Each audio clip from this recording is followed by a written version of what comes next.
Hi, John. Hi. Hi.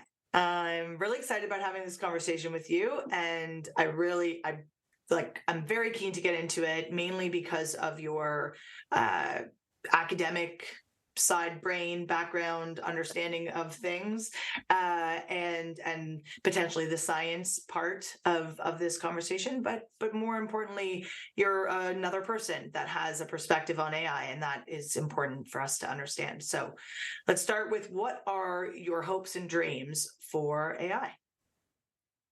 It's a very good question, isn't it? I think my hopes and dreams are that we can harness data and things like AI in a way in which it can help humans to evolve correctly. I'm a big fan of the phrase, evolution is not a guarantee of success. And Mm. much of my work has been involved in I guess, the transaction between humans and technology. And I believe we're on a pathway where we need to get things right in order to help us effectively. You've used two words that I want to define and unpack further. One is right, and one is correctly. So how will we know if it's right or correct? Like, what is our compass there?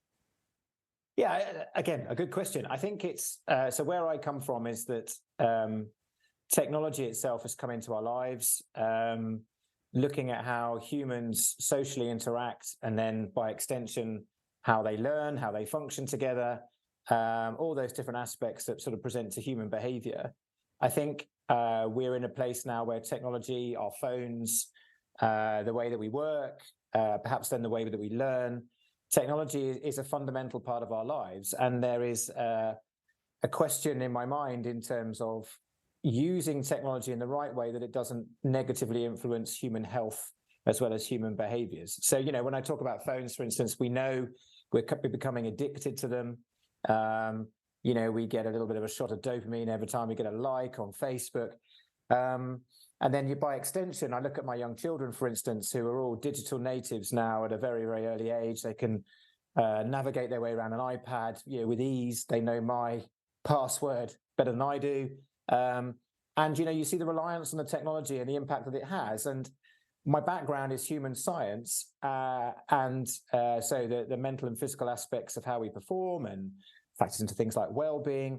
And what we're seeing is an increase of pressure on our brains, deterioration in our sleep and our daily chronology, and it's all caused by the impact of technology. So essentially, that's the background to what I mean. So then, in order for us to be using it correctly, there are things that, and I will say again correctly, like right, like to who's right and correct. But I think what we're pointing to is there's a role we have to play, and there's a role that we have to play individually, but also collectively, is what it sounds like. Yeah, and so I don't know. Everybody, I think, has a different way of thinking right now about AI, and I presume that's part of the reason for the conference is here's this thing which is cropping up that everybody feels some pressure to understand and know about, and essentially in my world, and this is coming from a world in Formula One, is AI is all about automating a process to a point where humans become quite obsolete in the process, and it's all about speed and efficiency and that sort of thing. Really, for that to happen, and especially in my world of human science and human performance, there's a very long way to go before we get that right. There are so many variables involved in the brain and the body. We don't know enough about the human brain yet, really, to start even beginning to replicate it. It's kind of the final frontier of, human performance and understanding. And so for me, AI is a step way in the future that, yes, we're moving towards, but I believe we've got to do it in a way in which we're sensitive and understanding that human evolution can only happen at a certain rate. And if we keep pushing technology, we run the risk of doing ourselves harm more than good. And so, what does the average person probably not know about their brain? But if they did know it, they'd have a better relationship to technology. And it might be more than one thing, but like, what are some of those things? Yeah, so, well, I guess probably two things I can give you. So I'm involved in lots of projects that look at data analytics, and specifically measuring how people work and, again, the impact of technology on them. There's two things that are coming out of the data consistently across all sectors, including the teaching sector. And that's that we're seeing the impact of technology drastically reducing our quality of sleep. So when we talk about sleep, we're talking about, obviously, and not just duration, but what we call restorative sleep, so deep and REM sleep. And we're seeing those levels deteriorating in response to longer working hours, again, more exposure to computer screens and phone screens later at night. And then the second part, really, in terms of health and brain health, is that much like our computers, that, I'm sure most of us have got 1,000,001 tabs open. What technology is doing to us is increasing the amount of distractions, and we believe that we're all kind of spinning a lot of plates and doing a lot of things at the same time.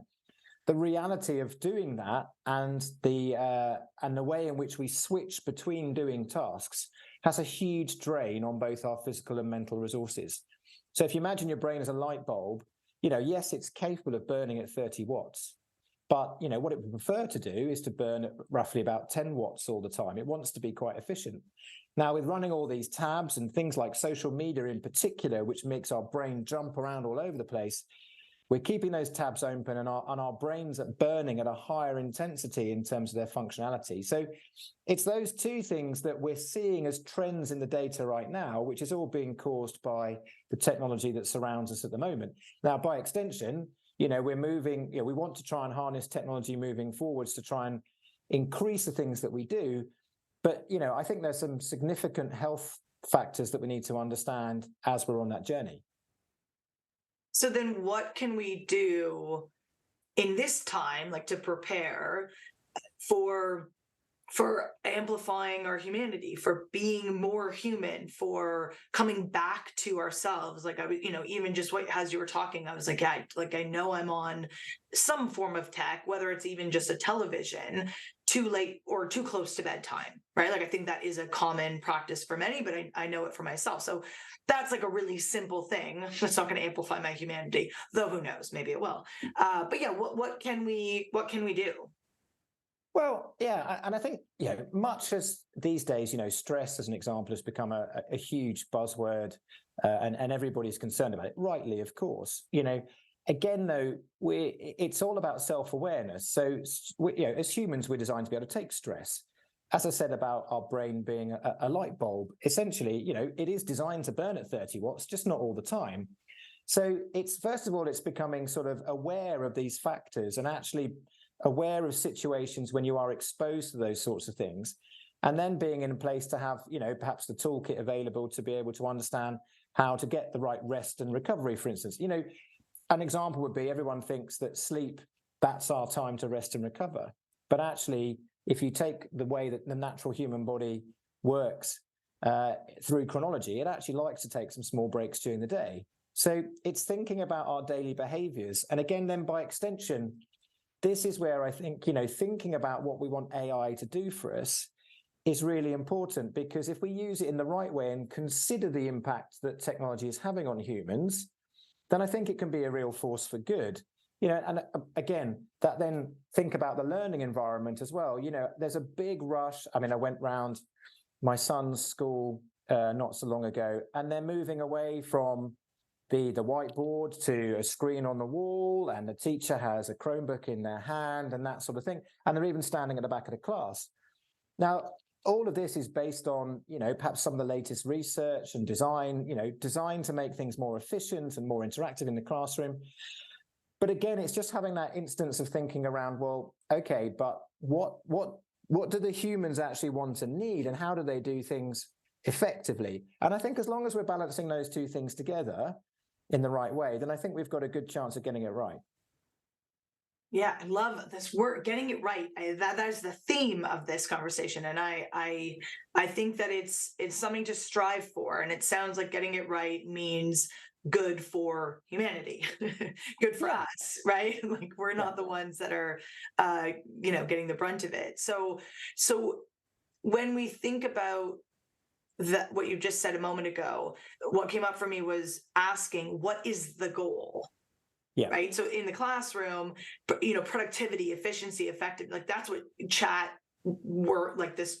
I call her Chatty, so I can't call Chatty Chat GPT, whatever. I can't say B and T and P and whatever the letters are together. So Chatty. Uh, that that is not going to create the level of connection that a lot of people are looking for in the relationship aspect. So I guess the question is, what is the goal of the tech? And if we answer that question and we walk into the classroom with that, our use of the tech and with the humans will be different. Is that what you're saying? Yes, absolutely. I mean, without delving into sort of skill acquisition or learning in too great a depth, it's about understanding. It might sound like I'm fixated by light bulbs, by the way, but essentially for people to learn and to lay down the correct memories that then allow us to recall information and then use it in a context, that requires certain connections in our brain to happen. And so when we talk about sort of light bulbs going off in our head, we need to stimulate those sorts of things, and then have the context around it. And I think we have this reliance on technology, which is exponentially growing at a rate of knots. And again, it's all about expectancy, immediacy, efficiency, and all that sort of thing. Which again, that's what AI is all about. It's about replicating and speeding up and doing these things. Well, again, it's just about having a nod to the fact that, well, hang on, we've got to do these things together to understand that the technology is actually having the positive influence that it needs. I mean, how much screen time are we going to expose children to during a day, for example? It's not to say it's bad, but what we should be doing is saying, well, we need to understand what's good and what is bad. And it's likely to be individual, for instance. So what factors do we need to bring into that as well, rather than just letting the technology run off with us? So what else in your world needs to be said here? What else are you curious about? What are you kind of finding yourself wanting to read about with regards to this? What hasn't been here yet? Yeah, again, another very good question. I think it's less curious, more trying. I keep going back to the word about what's right, but I think in this kind of situation, that there's certainly, it's important to say there are real forces for good, but we need to start answering questions about what's right for humans by using data. So currently, and again, horrendously outdated, but a lot of our information that we gather about human experiences and impact of things like technology is all self-report and questionnaire based and whatever it might be. We need to start actually using technology and leveraging it properly to be able to get some objective data. Because again, page 1 of the human psychology manual is we all see the world a different way, and we are likely to perceive certain things in certain instances. So, I talked about stress earlier, but in most of the data sets we see, objective data sets, we see that people tend to overestimate stress. So there is an emotional response in our head to stress, which says, I'm stressed. And, oh, by the way, social media tells me I should be stressed, so I'm really stressed. And, one of the projects that we're doing in the schools at the moment is looking at the fact that, well, teachers are stressed. Well, at the moment, that's self-report and anecdotal evidence. What we need to do is go, well, how stressed is everybody? And what we see in the projects that I was just talking about then is that actually 90% of people overestimate their stress. Now, it's not to say it's not a problem, but if you imagine that we're able to help people to understand, well, okay, I feel stressed, but this is actually the level that I'm at, you actually tend to get a far more positive response to stress and ability to be able to manage it. So without making this conversation totally about stress, I want to share something that another person who's going to be at the event shared. And I don't know, I'm curious about it. I kind of want to bring it to the conversation. And if it goes nowhere, that's okay. She just shared that she's been studying students and who students go to for support. So a little bit about like the mental health crisis, but mainly around where students are seeking their support and how they can be more supported in schools and so on. And many of the, I think it was all of them, but maybe there were a couple, but like a huge percentage of these people who she studied shared that the person they would go to was a parent or a friend when they needed support. And not often was it a teacher. And when they asked, what's the reason you're not going to your teachers? The main reason was because they seem stressed.